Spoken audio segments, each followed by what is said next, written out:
possibly asexual royals from history. Throughout history, across cultures, and in every walk of life, there have always been people with varied sexual attractions, or lack thereof.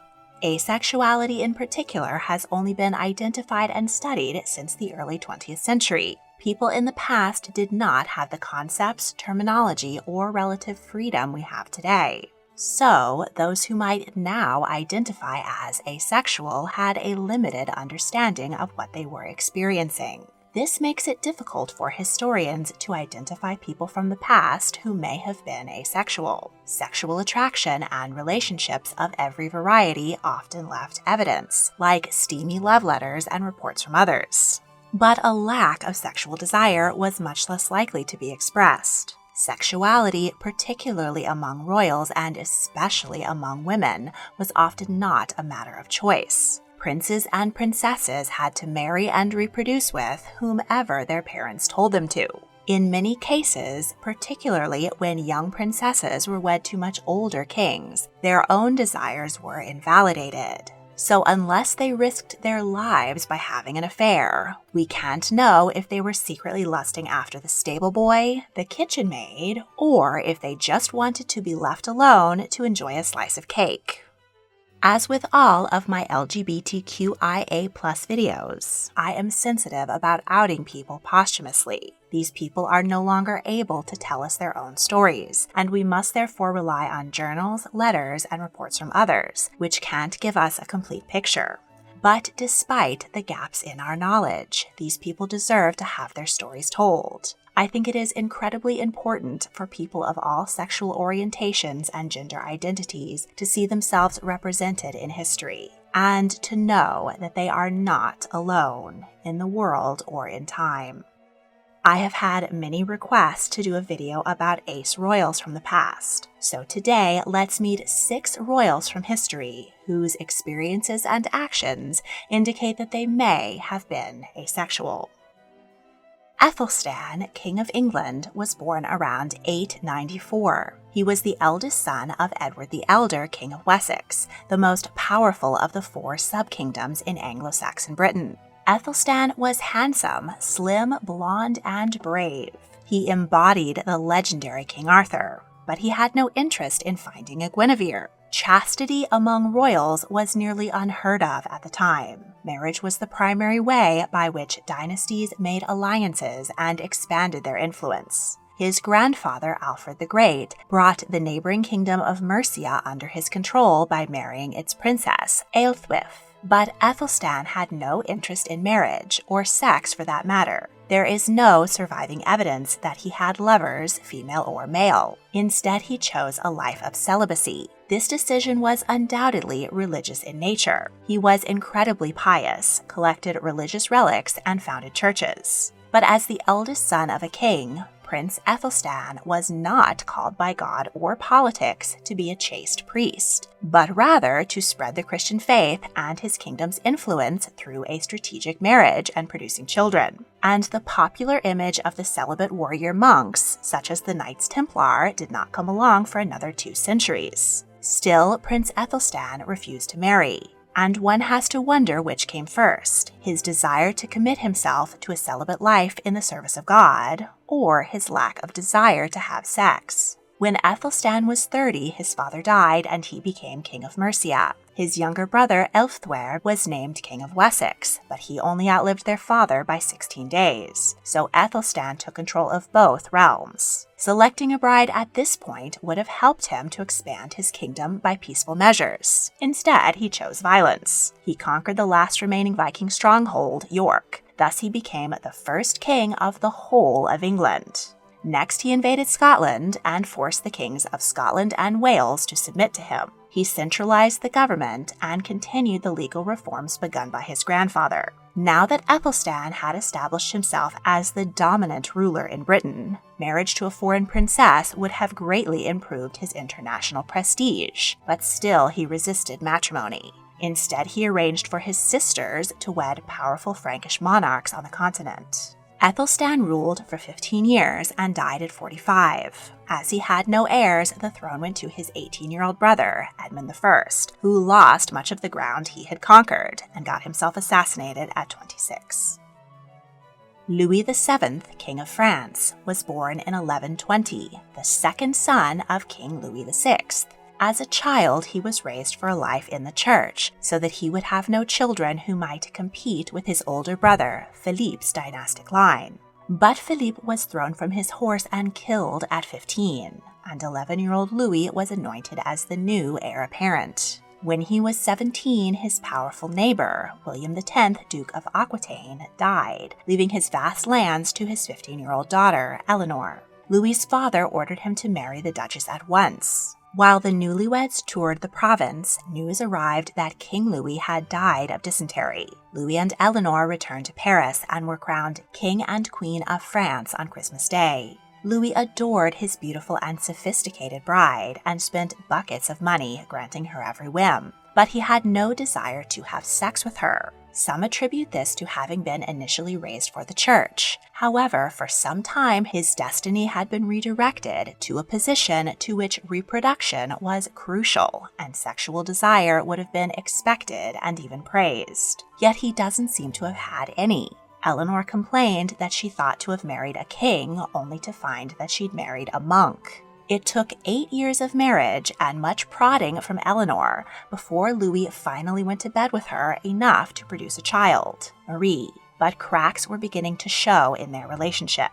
Louis and Eleanor set off on the medieval version of a couple's retreat, a crusade. On the way, they stopped in Antioch to visit Eleanor's handsome uncle, Prince Raymond, and the Queen may have had an affair with him while they were there. In the Holy Land, husband and wife each led their own armies. Her men were disciplined, but Louis was an ineffectual leader and was unable to keep order. While marching through a narrow mountain pass, Eleanor got tired of waiting and led her men ahead.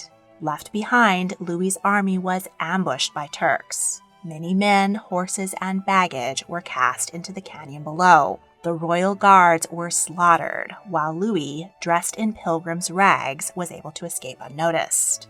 When he finally caught up with his wife, he blamed her for the disaster. She was not having it and brought up the issue of their consanguinity, or that they were third cousins, which was grounds for an annulment. But Louis refused. The unhappy couple made their way back to Europe in separate ships, and Eleanor arrived in Italy first. She asked the Pope to annul her marriage, but he tried to talk her out of it. When Louis finally arrived, the Pope led the couple to a special bed he had prepared for them. He assured them that with his blessing, they would surely conceive a male heir. Unable to refuse the Pope, Louis and Eleanor did indeed conceive their second child, but it was another daughter, Alix. The Pope finally agreed to annul their miserable marriage. Eleanor immediately moved on to Henry, Duke of Normandy. She was 30 and he 21. She used her power and wealth to win him the throne of England, and he was crowned King Henry II. They had 8 children together. Louis's lack of an heir was becoming a serious political problem. Salic law meant that his daughters could not inherit the French throne. He reluctantly married Constance of Castile, but he was not overly enthusiastic about performing his marital duties. It took 3 years before she delivered a child, Margaret, another 3 years, and she died giving birth to a second daughter, Alice.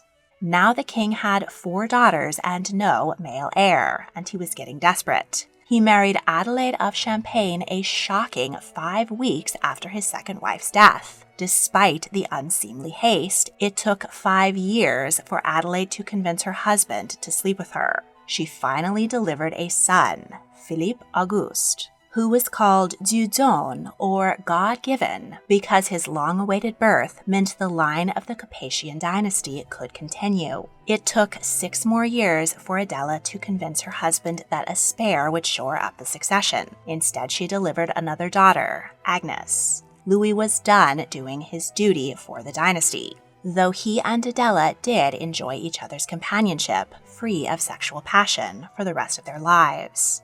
Louis died in 1180 at the age of 60. Elizabeth I, Queen of England, was born in 1533, the second legitimate daughter of Henry VIII and the only surviving child of Anne Boleyn. When she was 2, her mother was falsely accused of adultery and beheaded in the Tower of London. Her father was desperate for a male heir and disinherited Elizabeth and her older half-sister Mary in favor of their younger brother, Edward. Elizabeth spent her youth in and out of royal favor at her father's whim, as he went through a total of 6 wives. She was exceedingly intelligent and diligent in her studies. From the age of 12, she enjoyed translating Greek and Roman philosophy into various languages. When she was 14, her father died, and her 9-year-old brother became King Edward VI. Elizabeth was sent to live with her widowed stepmother, Catherine Parr. Her new husband, Thomas Seymour, frequently entered the teenage princess's bedroom in his nightgown, tickled her, and slapped her on the bottom. At first, Catherine laughed it off as a playful game. She once even held Elizabeth while Thomas cut her gown into shreds with a sword. But when Catherine caught Thomas and Elizabeth in an embrace, she realized things had gone too far. To protect Elizabeth, Catherine sent her away. Then she died of childbed fever, and Thomas immediately proposed to Elizabeth, who wisely refused.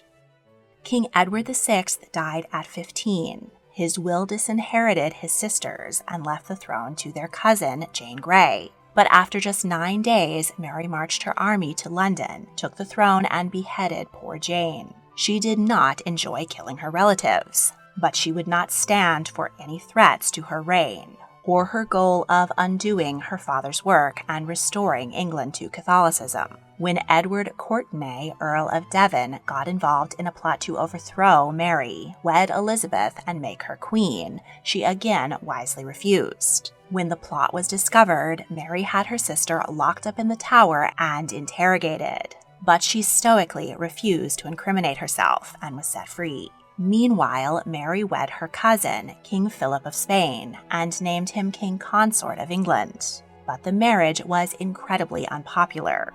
The queen was desperate to produce a Catholic heir to keep her Protestant sister off the throne. But after 2 psychosomatic pregnancies, Mary died of uterine cancer at 42. Elizabeth became queen at 25, and the question of her marriage was brought up immediately. Dozens of foreign princes and local lords presented their suits, including her widowed brother-in-law, Philip of Spain, Archduke Charles of Austria, King Charles IX of France, and King Eric XIV of Sweden. I have a video all about the Queen's many suitors. Elizabeth was in the incredibly rare position of being a queen regnant with the freedom to select her own husband. Her advisors encouraged her to wed, secure an alliance, and get cracking on producing an heir to the throne, but Elizabeth refused them all. Finally, she addressed Parliament and in an impassioned speech declared that she was married to England and intended to remain a virgin to her dying day. She built her image around being the Virgin Queen.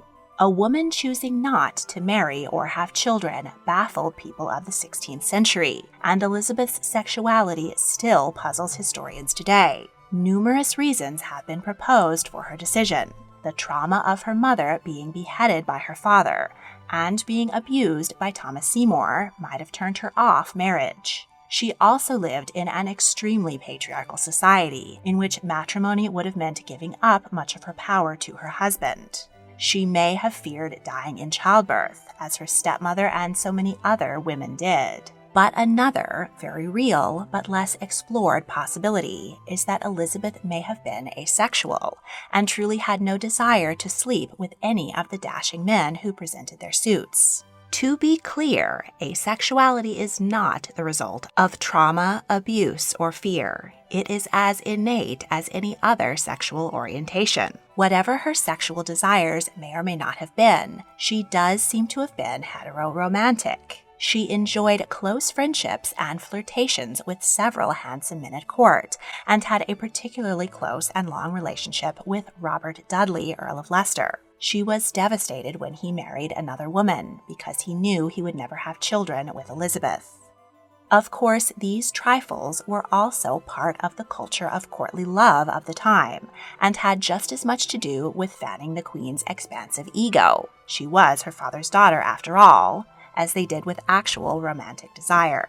There has long been speculation that Elizabeth did have a sexual relationship with Robert and that they even had a secret child. But despite her being constantly monitored by her courtiers and many political enemies who would have loved to use such indiscretions against her, no solid evidence that the queen had sex has ever emerged. Today, these speculations seem heteronormative and dismissive of queerness. Elizabeth maintained unto her death that she was a virgin, and whatever her reasons might have been, perhaps we should take her at her word.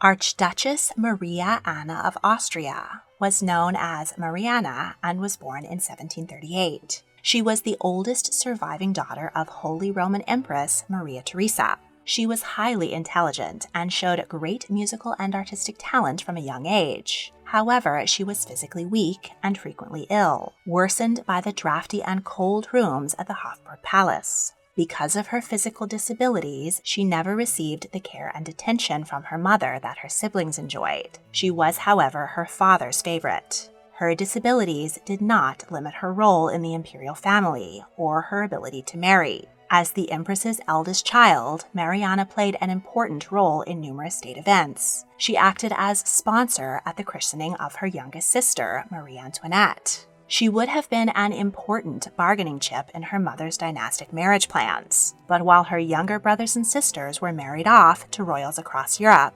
Mariana remained single. It's not clear exactly why, but her own lack of desire to marry is a definite possibility. While many other royal women of the time, who were left on the shelf for one reason or another, conducted clandestine affairs, Mariana does not appear to have had any interest in doing so. She was more engrossed in art and science, and often conducted experiments in chemistry and physics. When she was 27, the imperial family stopped in Klagenfurt, on their way to attend her brother Leopold's wedding.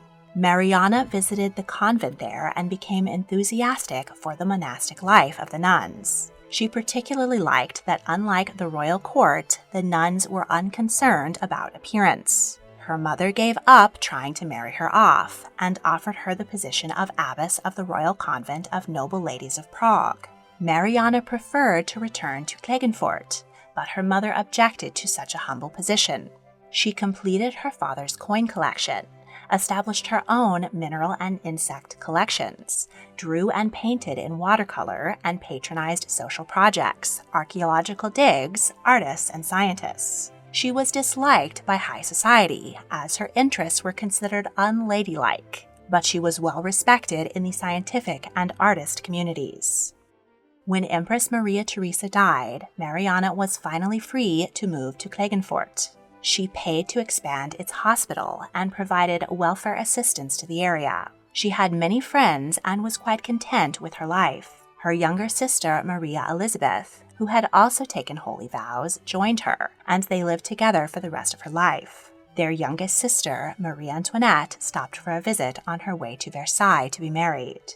At 51, Mariana's health deteriorated, and she died surrounded by friends. She left her entire royal inheritance to the convent. Louis XVI, King of France, was born Louis Auguste in 1754. He was the second son of the Dauphin of France. His parents favored his older brother, Louis, who was better looking, more athletic, and destined to be king. Louis Auguste was left alone to excel in his studies of languages, mathematics, and astronomy. As a child, he developed a hobby for locksmithing, which continued throughout his life. Everything changed when his older brother died at 9 from tuberculosis. 4 years later, his father and mother both died of the same disease, and Louis Auguste became heir apparent to his formidable grandfather. Louis XV was a powerhouse on the throne and in the bedchamber. The famous philanderer had more than 50 mistresses and was revered for his sexual appetites even into old age. His own great-grandfather, Louis XIV, was just the same, and sexual prowess was seen as the hallmark of a mighty French monarch. The king had concerns about his shy and indecisive grandson. He arranged a marriage treaty with France's longtime rival, Austria. Holy Roman Empress Maria Theresa's youngest daughter and Mariana's little sister, Maria Antonia, was sent to France. She was 14 and Louis 15. The timid young newlyweds endured the traditional bedding ceremony, during which they were placed under the sheets together in their nightgowns by the entire court, blessed by a bishop and commanded to be fruitful and multiply. But nothing happened that night, or indeed for the next 7 years. Exactly why remains a mystery. They were very young and complete strangers at first, and Louis was initially disinclined towards his bride because the Austrian alliance was not popular. But as the pair matured, they grew to genuinely care for one another. After 4 years of marriage, Louis XV died, and Louis and Marie Antoinette were crowned King and Queen of France. Now they were under even more pressure to produce an heir, and the Queen was widely blamed and even hated for her reproductive failings. She complained to her mother that her husband rarely visited her bedchamber, and even when he did, he was incapable of doing the deed. The Empress responded that her daughter must continue to endear herself to her husband and coax his arousal. She was sweet, willing, and beautiful, but Louis preferred to be left alone with his increasingly ironic hobby of locksmithing. Finally, Marie Antoinette's brother, Emperor Joseph II, came to visit and investigate the couple's bedroom issues. He wrote to his brother, "In his marriage bed, he has strong erections. He inserts his member, remains there perhaps 2 minutes without moving, withdraws, and bids good night. It's incomprehensible. My sister does not have the temperament for this, and together they make an utterly inept couple. He's satisfied, saying he does it only out of a sense of duty, but has no desire for it." Despite Louis's personal preferences, the couple needed an heir. Shortly after his brother-in-law's departure, he managed to get his wife pregnant. Some historians have speculated that Louis suffered from phimosis, or a tightened foreskin, which makes erections painful, and that he had a circumcision to correct it. However, Joseph's account and other sources negate this theory. During the period the king was supposed to have undergone this risky and painful operation, he in fact went out horseback riding every day. Upon further examination, it is more likely that Joseph simply gave Louis some brotherly advice. Now that we have a better understanding of asexuality, it seems a much simpler explanation than pathologizing Louis's lack of interest in sex. Louis and Marie did manage to have 4 children over the course of 8 years. Some of their offspring were rumored to have been fathered by her lover, Count Axel von Fersen, but they were most likely fathered by Louis. Unlike his wife, he never took a lover, and is the only Capetian king, aside from Louis VII, not known to have had any mistresses or illegitimate children. He did enjoy a happy life with his family, but the long wait for an heir was one of many factors which irreparably damaged Marie Antoinette's reputation and caused the French people to hate her. Severe inequality and food shortages finally boiled over into the French Revolution. Both Louis XVI and Marie Antoinette lost their crowns and then their heads. Princess Helena Victoria of Schleswig-Holstein was known as Thora in her family and was born in 1870 to Prince Christian of Schleswig-Holstein and Princess Helena of the United Kingdom. As a child of one of Queen Victoria's younger daughters, Thora lived a life of privilege, but not royal greatness. She was raised at Frogmore House within Windsor Great Park. Her father, the second son of a German duke, was given the job of park ranger. Thora and her siblings were brought up simply and helped the staff with chores. She enjoyed sports and was particularly talented at golf. She was intelligent, kind, and charitable. When Thora was in her late teens, her grandmother hoped that she might marry her cousin, Prince Albert Victor, who was second in line to the throne. The cousins didn't share any romantic spark, and nothing came of the proposed courtship. The queen did try to set her grandson up with a few of her other granddaughters, including Princess Alix of Hesse and Princess Margaret of Prussia. But the playboy prince with a notorious reputation preferred French princess Hélène of Orléans. Her father objected because the pair didn't share a religion, and Albert Victor instead proposed to another cousin, Princess Mary of Teck. While the prince's other proposed brides all married illustrious foreign princes, Thora was the only one who remained single, and was perfectly happy about it. She was fulfilled in her life without a husband, children, or sex. She worked as her grandmother's secretary and was very close to her. When they were in their 30s, her younger sister Marie-Louise's marriage fell apart. The union had never been consummated because her husband, Prince Adalbert of Anhalt, was homosexual. After the annulment, Marie-Louise moved to Schomburg House in London with Thora. They engrossed themselves in charitable projects and were two of the hardest-working members of the British royal family. During World War I, Thora founded the YMCA Women's Auxiliary Force and arranged entertainments for British troops in France. The sisters held concerts in their home to support struggling artists. They dropped their German surnames at the request of their cousin, King George V. During World War II, their London home was damaged in a German air raid. In 1947, Helena attended the wedding of her cousin, Princess Elizabeth, to Prince Philip of Greece and Denmark, and she died a few months later at 77. Want even more tea on history? Check out the History Tea Time podcast. You can now follow History Tea Time on Facebook, Instagram, and TikTok. If you enjoyed this video, please like, subscribe, comment your thoughts, and check out my other history videos. You can also join my Patreon to support my work and get early access to all of my multi-part series. Thank you for watching.